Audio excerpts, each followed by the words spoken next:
Graça e paz a todos. Quem fala é o pastor Danilo Estélio e agora falaremos sobre a nossa quarta lição deste segundo trimestre do ano de 2021. Em Gálatas, capítulo 4, liberto em Cristo ou escravo da lei? O texto áureo nos diz: vindo, porém, à plenitude do tempo, Deus enviou seu Filho, nascido de mulher, nascido sob a lei. Gálatas, capítulo 4, versículo 4. Através da sua morte, Cristo nos resgatou da maldição da lei e nos tornou filhos de Deus, é o que diz a nossa verdade prática.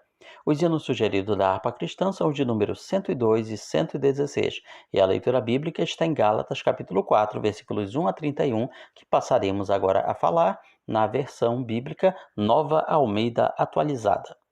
Digo, porém, o seguinte: durante o tempo que o herdeiro é menor de idade, não é diferente em nada de um escravo, mesmo sendo senhor de tudo, mas ele está debaixo de tutores e curadores até o tempo determinado pelo pai. Assim também nós, quando éramos menores, estávamos escravizados com os rudimentos do mundo.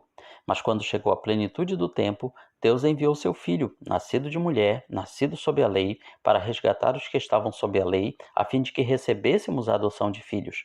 E porque vocês são filhos, Deus enviou o Espírito de seu Filho ao nosso coração, e esse Espírito clama: Abba, Pai. Assim você já não é mais escravo, porém filho, e sendo filho também é herdeiro por Deus. Mas no passado, quando vocês não conheciam a Deus, vocês eram escravos de deuses que por natureza não são deuses.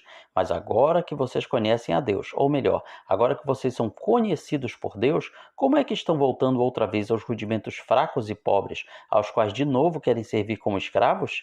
Vocês guardam dias, meses, tempos e anos. Receio que o meu trabalho por vocês tenha sido em vão. Sejam como eu sou, porque eu também sou como vocês. Isto é o que lhes peço, irmãos. Vocês não me ofenderam em nada. Vocês sabem que eu lhes preguei o evangelho a primeira vez por causa de uma enfermidade física. E por mais que a minha enfermidade na carne lhes tenha sido uma provação, vocês não me retrataram com desprezo nem desgosto. Pelo contrário, me receberam como anjo de Deus, como o próprio Cristo Jesus. O que aconteceu com a felicidade que vocês tinham? Porque posso dar testemunho de que, se fosse possível, vocês teriam arrancado os próprios olhos para me dar. Será que, por dizer a verdade, me tornei inimigo de vocês? Esses que se mostram tão zelosos em relação a vocês não estão sendo sinceros. O que eles querem é afastar vocês de mim, para que vocês se interessem por eles. É bom ser sempre zeloso do bem, não apenas quando estou com vocês. Meus filhos, por quem de novo eu estou sofrendo as dores de parto, até que Cristo seja formado em vocês. Bem que eu gostaria de estar agora aí com vocês e falar em outro tom de voz, porque estou perplexo com vocês. Digam-me, os que querem estar sob a lei, será que vocês não ouvem o que a lei diz? Pois está escrito que Abraão teve 2 filhos, um da mulher escrava e outro da mulher livre. O filho da escrava nasceu segundo a carne. O filho da mulher livre nasceu mediante a promessa. Essas coisas são alegóricas, porque essas mulheres são 2 alianças. Uma se refere ao Monte Sinai, que gera para a escravidão. Esta é Agar. Ora, Agar é o Monte Sinai, na Arábia, que corresponde a Jerusalém atual, que está em escravidão com seus filhos.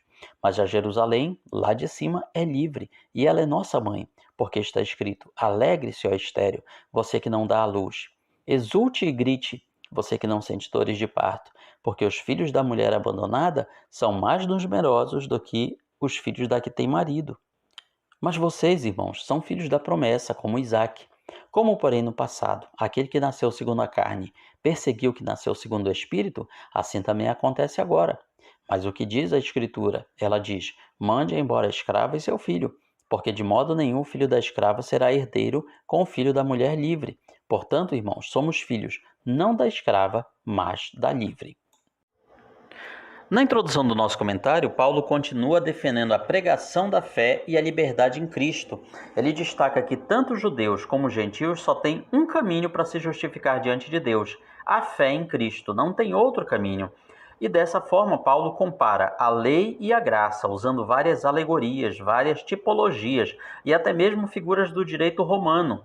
No primeiro tópico fala sobre filhos e herdeiros de Deus. Ele está mostrando a superioridade do evangelho da salvação pela fé sobre aquele evangelho legalista que estava sendo pregado pelos judaizantes. Então ele começa mostrando a alegoria de escravo versus filho. O escravo ou servo era a pessoa que era incumbida pelo senhor, pelo patrão, de cuidar do filho, que era o herdeiro de tudo. Claro que estamos falando aqui de pessoas ricas, pessoas de posses. E aqui entram dois institutos do direito romano, a tutela e curatela. Os tutores e curadores, mesmo eles sendo escravos, eles eram determinados pelo pai daquele herdeiro para cuidar dele, desde que ele fosse criança até que ele tivesse idade de poder assumir a herança que lhe tinha sido dada. Ou seja, aquela criança, mesmo sendo dono de tudo, não podia decidir nada. Ele estava na mesma condição de um escravo. O que isso aponta para a vida espiritual? Representa o estado de judeus e gentios antes do sacrifício de Cristo. O apóstolo Paulo estava dizendo que antes de Cristo nós estávamos debaixo da escravidão da lei, não tínhamos herdado a promessa. Ele compara também esse estado espiritual anterior dos gentios, ali da Galácia, antes da conversão, porque eles viviam em que situação? No paganismo, eles viviam adorando vários outros deuses, viviam baseados em várias crenças e superstições das suas diversas regiões e costumes. Mas agora, alcançados pelo Evangelho, passam a cultivar a comunhão com Deus. E o que estava acontecendo? Eles voltavam ao estado anterior, não ao paganismo, mas agora eles assumiam o legalismo judaico, como se fosse algo indispensável para a salvação. Então, o apóstolo Paulo chama de rudimentos fracos e pobres tanto o legalismo quanto o paganismo. Os dois extremos eram os rudimentos fracos e pobres aos quais Paulo se referia. Paulo também diz que, vendo a plenitude dos tempos, Deus enviou seu filho, nascido de mulher, nascido sob a lei. Por que ele usa essa expressão plenitude do tempo? Porque foi a época correta. Deus preparou tudo para a chegada de Cristo naquele momento. Os judeus tinham oferecido ao mundo as escrituras. Os gregos, a língua universal. A língua grega era uma língua universal naquela época. A expansão do Império Grego por Alexandre o Grande tinha feito com que os povos de diversas regiões diferentes tivessem uma segunda língua, o grego. E as escrituras hebraicas já tinham sido traduzidas para a língua grega, a chamada Septuaginta, ou versão dos 70. Além disso, os romanos tinham trazido as leis e as estradas, muitas dessas estradas existem até hoje, que facilitaram o trânsito dos mensageiros e da mensagem. Os romanos também trouxeram algo que era essencial para que o evangelho fosse difundido, que era a Pax Romana, o maior período de paz que houve em impérios durante a história do mundo. Foram décadas e décadas sem guerras declaradas. Claro, havia rebeliões isoladas aqui e ali, mas nada que comprometesse a situação de paz que existia nos povos dominados por Roma. Dessa forma, Jesus não veio ao mundo em qualquer momento. Ele veio no tempo certo, nascido de mulher, apesar de ser o criador de tudo. Ele entrou no nosso meio não se materializando como adulto, coisa que ele poderia ter feito se quisesse, mas ele nasceu como um de nós, e antes de nascer, ele foi gerado por 9 meses ali no ventre de Maria. Ele veio para nos resgatar, ou seja, pagar o nosso preço. O resgate é aquilo que você paga quando alguém está preso, ou seja, quando está sequestrado por uma força inimiga. Essa era a nossa condição. Nós estávamos sequestrados pelo pecado. Cristo veio para pagar o nosso resgate e nos libertar. E porque sois filhos, enviou Deus ao nosso coração o Espírito de seu Filho, que clama, Abba, Pai.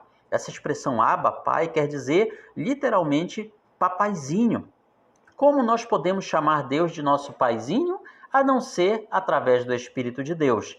E se somos filhos, não é por nossa condição natural, porque por natureza nós somos inimigos de Deus. Nós só somos filhos através do próprio Senhor Jesus. Jesus usa essa expressão lá no Getsêmani para mostrar aquela confiante oração a Deus, mostrar a intimidade que ele tinha com Deus. Então, através de Cristo, nós também podemos clamar Abba, Pai. Dessa forma, nós não somos mais escravos, porém filhos e, portanto, herdeiros.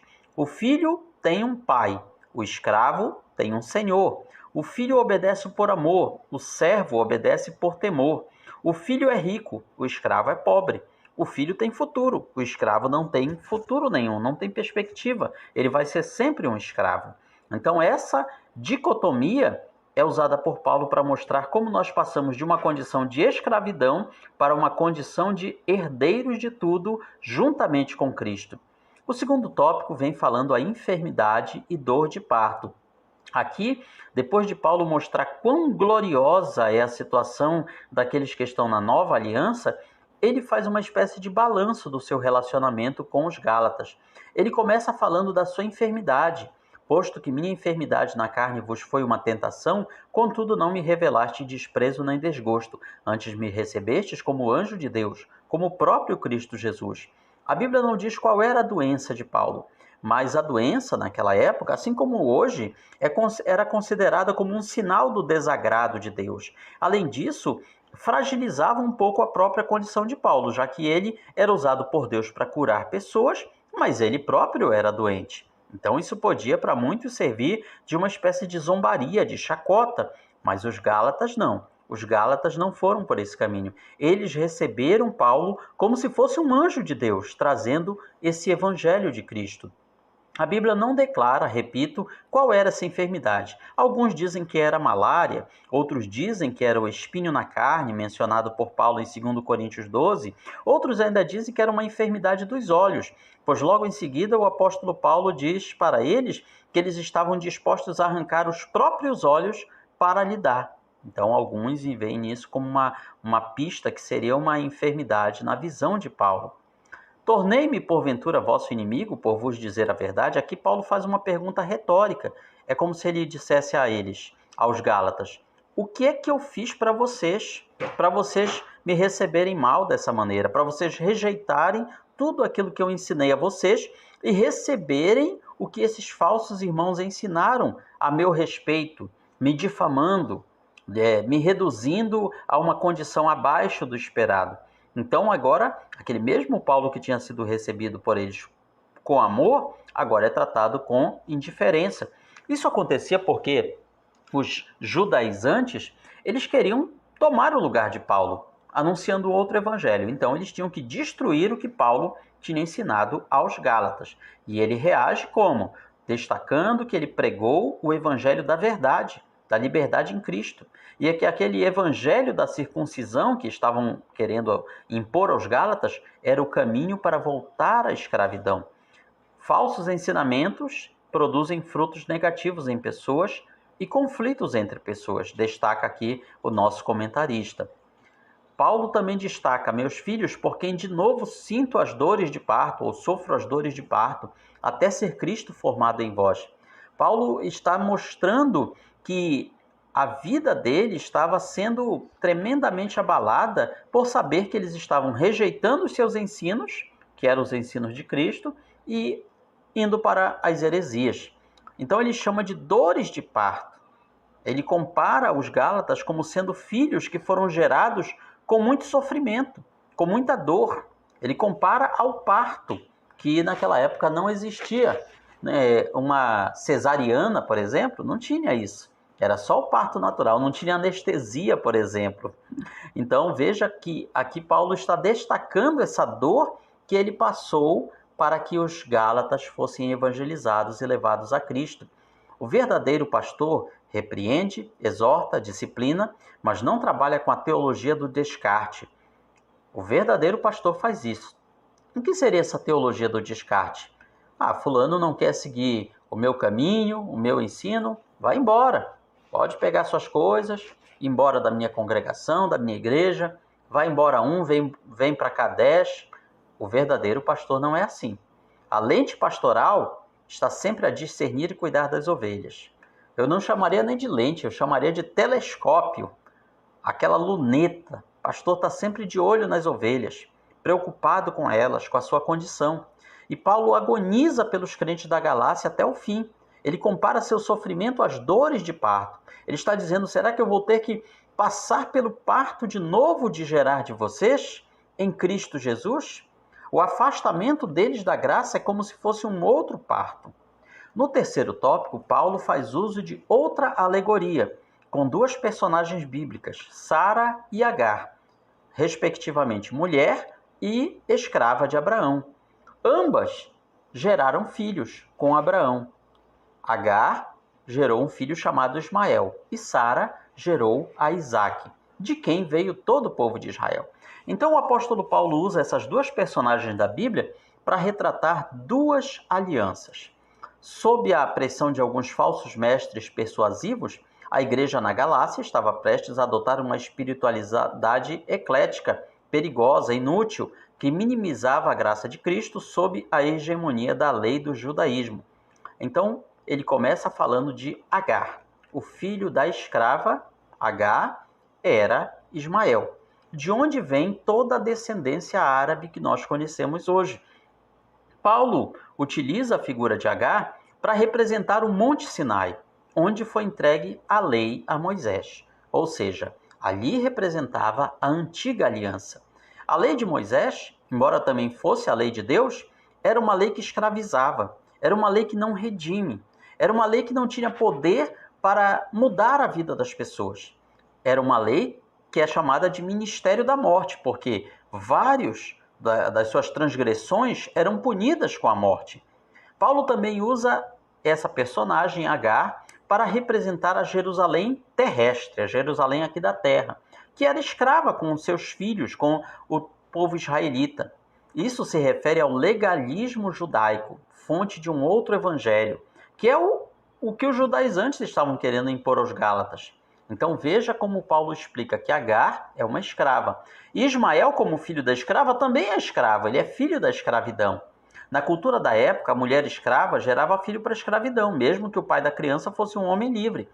Igual como era nos tempos do Brasil Império, em que os nascidos na senzala, filhos de escravos, eram escravos também. Desde o seu nascimento eles já eram escravos, embora não tivessem feito nada para merecer isso. Ismael, portanto, ele nasce de forma natural. Foi resultado de uma atitude de Sara e Abraão no sentido de tentar ajudar Deus nos seus propósitos, quando na verdade Deus não precisa da cooperação do homem quanto à salvação. E o homem, mesmo querendo, é incapaz de cooperar com a salvação. O que o homem é capaz de fazer é lutar para permanecer salvo, querer permanecer salvo, buscar a Deus forças para permanecer salvo. E Sara, agora, é mostrada como sendo a nova aliança, a legítima esposa de Abraão. Veja que numa época em que o homem podia ter várias esposas, Abraão tinha apenas uma, Sara. E ela não era escrava como Agar, ela era livre. Paulo diz que Sara representa a Jerusalém do alto, a Jerusalém celeste, a pátria de todos os justos e salvos. Por que ele diz isso? Porque aponta para os cristãos em virtude de sua origem celestial. A origem da fé de cada crente não vem aqui da terra, vem do céu. O apóstolo João joga a luz sobre essa verdade ao dizer que os filhos de Deus não são aqueles que nascem da carne e do sangue, mas da vontade de Deus. Paulo também diz que o filho da livre, ou seja, Sara, nasceu como resultado da promessa, já que Sara era estéril e idosa, e Abraão também idoso. E quando nós falamos idoso, é muito idoso. E Sara já tinha mais de 80 anos. Abraão já tinha um século de vida. Veja que mesmo para os padrões daquela época, era uma idade avançada. Eles não tinham mais condições de ter filhos. Porém, contra tudo e contra todos, nasce Isaque. Nasce para a liberdade, não para a escravidão. Por isso ele é filho da promessa. Ele nasceu por uma intervenção miraculosa de Deus e de um planejamento divino. Isso, Isaque, aponta para quem? Aponta para a descendência de Cristo. Quando nascemos em Cristo pela ação do Espírito Santo, nos tornamos filhos da promessa divina, assim como aconteceu com Isaque. Paulo também destaca em Gálatas 4:28, vós, porém, irmãos, sois filhos da promessa, como Isaque. Os judeus e judaizantes em geral se orgulhavam em afirmar que eram filhos de Abraão. Jesus, inclusive, os censura por isso. Mas não bastava ser descendente natural de Abraão. É necessário ser filho do patriarca pelo caminho do Isaque, ou seja, pelo caminho de ser herdeiro da promessa, ser da liberdade. Paulo conclui dizendo aos Gálatas que eles não tinham necessidade de receber outro evangelho, além do evangelho que Paulo já lhes tinha entregue. Eles tinham que viver, a partir de agora, o evangelho da liberdade em Cristo. Somente assim eles poderiam se considerar verdadeiros filhos de Abraão, filhos da promessa, filhos da fé, mesmo sem serem da descendência de Abraão. Conclui nosso comentarista, pela aplicação pessoal, que somente pela fé é que podemos nos tornar verdadeiros filhos de Deus, conforme o exemplo de Abraão e a linhagem de Isaque. Então, este é um breve resumo do nosso comentário da lição, nossa quarta lição deste segundo trimestre de 2021. E domingo você com certeza vai aprender muito mais na sua escola bíblica da sua preferência, próximo da sua casa, onde Deus lhe dirige para você congregar. Deus nos abençoe e que você possa visitar a nosso site também, palavravivaefiel.blogspot.com, onde você poderá baixar esta e várias outras lições da Escola Bíblica Dominical. Deus nos abençoe, em nome de Jesus. Esta é a nossa escola, escola dominical. Esta é a nossa escola, uma escola